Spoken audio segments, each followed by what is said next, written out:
Bonjour et bienvenue. Aujourd'hui, on explore un conflit majeur du XVIIIe siècle, la guerre de 7 ans, qui a couru de 1756 à 1763. Bonjour. Oui, un conflit fascinant parce qu'on le qualifie parfois de première vraie guerre mondiale. Exactement. Et l'analyse qu'on examine aujourd'hui se demande si c'est justifié. Notre idée, c'est de comprendre son échelle réelle, son impact planétaire. C'est ça. Alors, plongeons là-dedans.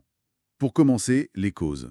Elles sont assez complexes, hein. Oui, multiples. Il y a évidemment la grosse rivalité entre la France et la Grande-Bretagne. Pour les colonies, le commerce, Amérique du Nord, Inde, Caraïbes. Voilà. Mais aussi, et c'est crucial, les tensions en Europe même. Ah oui, la Prusse de Frédéric II qui monte face à l'Autriche. Tout à fait. Et le détonateur, ou presque, c'est ce fameux renversement des alliances en 1756. Ah, ça, quel coup de théâtre! L'Autriche et la France, ennemis de toujours, qui s'allient avec la Russie. Contre la Prusse qui, elle, se rapproche de la Grande-Bretagne. Un vrai chamboulement diplomatique. Et c'est ça qui rend ce conflit différent, son échelle. Exactement. Comme le dit bien notre analyse, ce qui est frappant, c'est que ça se passe presque partout en même temps. Ce n'est plus juste une guerre européenne. On se bat où alors concrètement? En Amérique du Nord, la fameuse guerre de la conquête pour les francophones, aux Caraïbes pour les îles à sucre, si lucratives. En Inde aussi, j'imagine. Oui, carrément. Les compagnies françaises et britanniques s'y affrontent violemment. Et même en Afrique de l'Ouest pour les comptoirs commerciaux. C'est fou cette dimension mondiale. Et comment ils géraient ça logistiquement? L'analyse en parle? Oui, elle souligne le rôle clé de la marine britannique, leur capacité à projeter les forces, à maintenir les communications.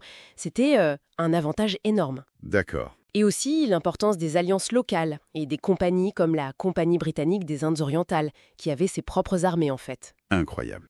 Et sur le terrain, il y a des batailles, des personnages qui ressortent? Ah oui, Frédéric II de Prusse, bien sûr, un stratège reconnu avec des victoires comme Rosbach, Leuthen. Mais le tournant, c'est peut-être pas en Europe. Non, en effet, beaucoup pointent vers l'Amérique du Nord, le siège de Québec en 1759. Ah, les plaines d'Abraham. Wolfe et Montcalm qui meurent tous les deux. Symbolique quand même. Très symbolique, et ça marque vraiment le début de la fin pour le Canada français. L'analyse insiste sur ce choc. Et en Inde, vous disiez? La bataille de Plassey en 1757. Moins connue ici, mais tout aussi décisive. C'est la victoire de Clive qui assure la domination britannique au Bengale. Et la fin de la présence française là-bas, en gros. C'est ça. Et, un petit détail intéressant que la source mentionne, même Voltaire s'en mêle avec sa relation complexe avec Frédéric II. Ça montre comment le conflit imprègne l'époque. Fascinant. Alors, si on regarde l'après-guerre, le traité de Paris de 1763, quelles sont les grandes conséquences géopolitiques? Elles sont immenses, vraiment. La Grande-Bretagne devient la grande puissance mondiale, maritime, coloniale. Ils gagnent quoi exactement? Le Canada, la Floride, qu'ils prennent à l'Espagne, et ils renforcent leur position en Inde. Et la France? La France perd l'essentiel de son premier empire colonial. Le Canada, les territoires à l'est du Mississippi, presque tout en Inde. C'est énorme. Waouh! Et l'Espagne récupère la Louisiane, c'est ça? En compensation, oui, alliée tardive de la France, elle reçoit cet immense territoire. Et en Europe, la Prusse sort renforcée. Elle a tenu bon. Et l'impact économique et social de tout ça? Ça a dû coûter une fortune? Ah oui, colossal. L'analyse insiste là-dessus. Des dettes publiques énormes des deux côtés, France et Grande-Bretagne. Mais gérées différemment, j'imagine. Exactement. Londres s'en sort mieux avec son système financier plus avancé. En France, par contre, Ça va peser lourd. très lourd. Ces problèmes financiers vont clairement nourrir le mécontentement qui mènera des décennies plus tard à la Révolution. Et puis, il y a la mobilisation des ressources hommes, navires. C'était du jamais vu, non? Oui, une échelle sans précédent qui préfigure un peu les conflits à venir. Donc pour revenir à la question de départ, Première Guerre mondiale. Alors, justifié ou pas? Qu'en dit l'analyse? L'analyse penche plutôt pour le oui.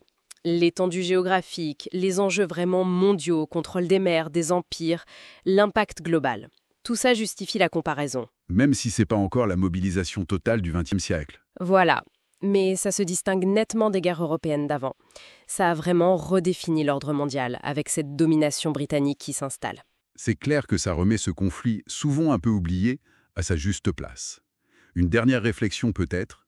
Ces lignes de force dessinées au XVIIIe siècle, est-ce qu'elles influencent encore notre monde aujourd'hui? C'est une excellente question. On peut penser que oui, certaines dynamiques, certains héritages coloniaux ou rapports de force ont des racines qui remontent à cette époque. Captivante de l'histoire de France, n'hésitez pas à vous abonner à la chaîne BRMX.